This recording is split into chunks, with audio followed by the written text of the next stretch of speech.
Morning children, चलिए आज हम क्लास 6 इंग्लिश टॉपिक नाउन के अंतर्गत काउंटेबल और अनकाउंटेबल नाउन के बारे में पढ़ेंगे।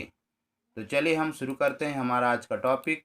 और हमारा टॉपिक है काउंटेबल एंड अनकाउंटेबल नाउन्स। तो सबसे पहले हम जान लें कि what is countable nouns. Countable noun क्या है?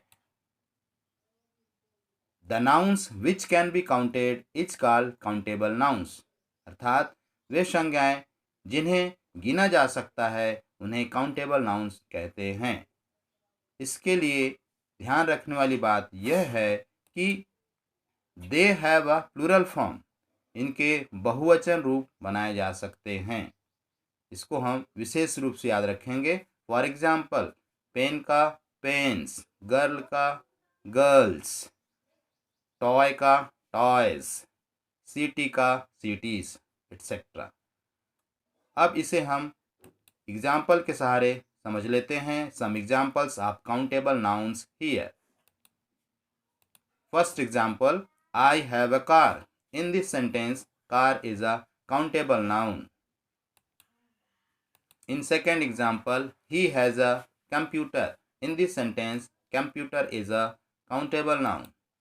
In third sentence, I bought a ball. In this sentence, ball is countable noun. क्योंकि इन तीनों उदाहरणों में कार, कंप्यूटर और बाल को गिने जा सकते हैं। They can be counted. So these all are examples of countable nouns. अब हम uncountable noun को जान लें। What is uncountable nouns? The nouns which cannot be counted is called uncountable nouns. अर्थात वे संज्ञाएं जिन्हें नहीं गिना जा सकता उन्हें uncountable nouns कहते हैं।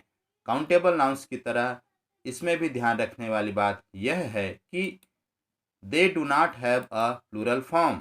इनके बहुवचन रूप नहीं बनाए जा सकते, जबकि काउंटेबल में उनके बनाए जा सकते थे। इसी को हमें ध्यान रखना है। चलिए अनकाउंटेबल नाउन को उदाहरण की मदद से अच्छे से समझ लेते हैं। Some examples of uncountable nouns. First example is I drink boiled water. मैं उबला हुआ पानी पीता हूँ। In this sentence water is uncountable noun because water is can not be counted. पानी को नहीं गिना जा सकता। In second sentence, she prefers tea besides coffee. In this sentence, tea and coffee are example of uncountable noun because they can not be counted. इन्हें नहीं गिना जा सकता। In third example, the air is polluted. In this sentence, air is uncountable noun because air cannot be counted. इसे भी नहीं गिना जा सकता। इस प्रकार से हमने काउंटेबल और अनकाउंटेबल को विभिन्न उदाहरणों से अच्छे तरीके से समझ लिया है।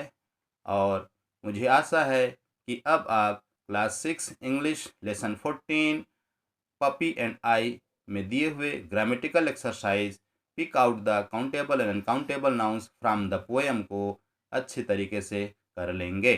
Thank you.